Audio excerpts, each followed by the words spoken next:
2차 대전 초반 유럽에서 유일하게 연합국 편에 남은 영국을 구원하기 위해 미국은 대서양을 건너는 대규모 수송선단을 보내지만 유보트를 중심으로 수상함이 투입된 독일 해군의 요격으로 많은 물자를 잃게 됩니다. 영국을 굴복시킬 유일한 방법이 미국으로부터 오는 물자의 차단이라고 생각한 독일은 1941년에 새로 취역한 당시 세계 최대의 전함인 비스마르크를 중순양함 프린츠 오이겐과 같이 대서양 수송선단 공격작전에 투입합니다. 다른 군함들의 지원 없이 비스마르크와 프린츠 오이겐이 대서양 수송선단을 잡으러 1941년 5월 19일에 독일을 출발하게 되는데요. 최소한 4척의 군함으로 공격대를 구성하는 것이 처음 작전 계획이어서 소규모의 전력으로 작전을 시작하는 것이 맞느냐는 논의가 독일 해군 내부에서 있었습니다. 이때 한 달 뒤인 1941년 6월에 독일이 소련을 쳐들어가는 것이 확정되어 있었는데요.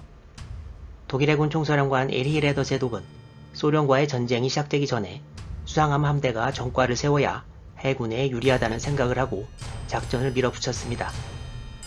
하지만 이번 작전을 지휘할 빈터 류텐스 제독은 이러한 축차 투입에 반대했지만 영국으로 가는 수송선단을 조금이라도 더 많이 공격해야 한다는 생각을 하게 되고 결국 작전 지휘를 맡게 됩니다.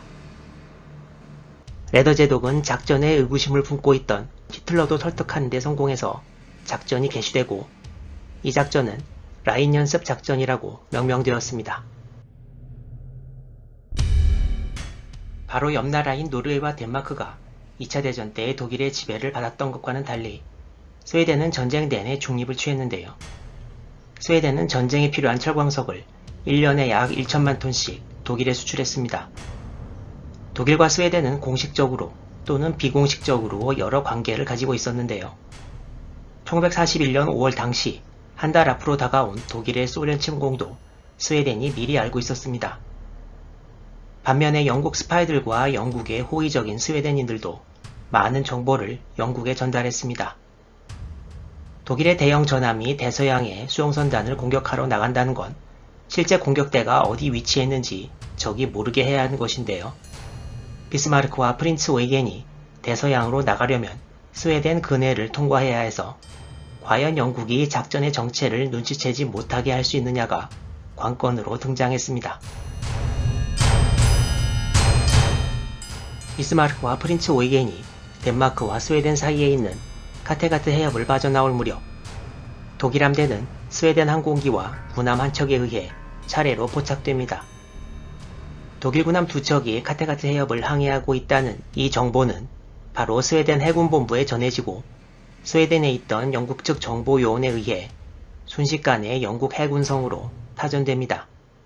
이때가 1941년 5월 20일 독일 함대는 출발한 바로 다음날 그 존재가 탄로난 것입니다. 독일 함대는 항해를 계속해 노르웨이를 오른쪽으로 끼고 북상합니다. 노르웨이 서해안의 독일 함대가 미국과 캐나다에서 영국으로 오는 수송선단을 막으려면 노르웨이에서 서쪽으로 향해서 북대서양으로 진입해야 하는데요. 독일 함대에는 두 가지 선택지가 있었습니다. 그중 하나는 아이슬란드와 페로제도 사이의 바다를 통과하는 것인데요. 이 루트는 거리는 가깝지만 스캐퍼플로우를 기지로 하는 영국 홈플릿과 너무 거리가 가까워서 위험하다는 단점이 있었습니다. 두 번째 루트는 조금 더 돌아가는 건데요. 그린란드와 아이슬란드 사이의 바다를 덴마크 해협이라고 하는데 여길 이용하는 것입니다. 이 루트는 좀 더 거리가 멀지만 영국 함대의 본거지로부터도 거리가 떨어져 있고 따라서 수송선단 공격도 영국 본토에서 조금 더 떨어져서 할 수 있다는 장점이 있습니다. 비스마르크와 프린츠 오이겐은 두 번째, 즉 덴마크 해협을 통과하는 루트를 선택합니다.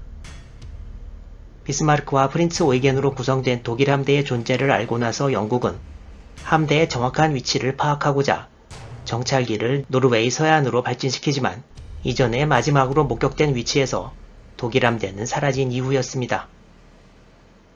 이미 독일 함대는 두 가지 루트 중 하나를 선택해서 항해 중일 것이 확실해서 영국은 독일 함대를 공격할 부대를 출발시킬 수밖에 없는 상황이 되었습니다.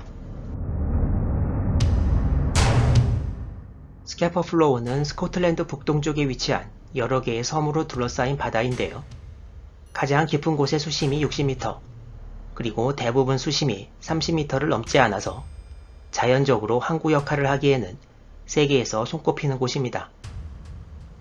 지리적으로도 북대서양과 북해에 진출하기 딱 좋은 곳이어서 영국 해군은 1, 2차 대전에서 이곳을 주된 기지로 이용했고 1941년 5월 비스마르크 함대를 잡을 영국 해군 부대도 이곳에서 출항하게 됩니다.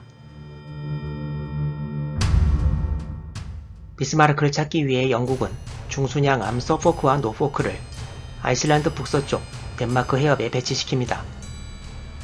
그러나 세계 최대의 전함인 비스마르크를 상대하려면 영국도 그에 걸맞는 상대를 보내야 해서 스캐퍼플로우에서 전함 한 척, 전투 순양함 한 척, 구축함 6척 등으로 이루어진 함대를 아이슬란드 남쪽으로 보내 비스마르크가 나올 수 있는 양쪽 입구를 전부 차단 시도합니다. 이 함대에는 영국 해군이 자랑하는 군함 2척이 참가했는데요. 첫 번째는 비스마르크가 나오기 전 세계 최대의 군함이었던 HMS 후드이고, 두 번째는 4개월 전인 1941년 1월에 취역한 43,700톤급 전함 HMS 프린스 오브 웨일즈였습니다. 이 부대의 지휘는 랜슬롯 홀런드 제독이 맡았습니다.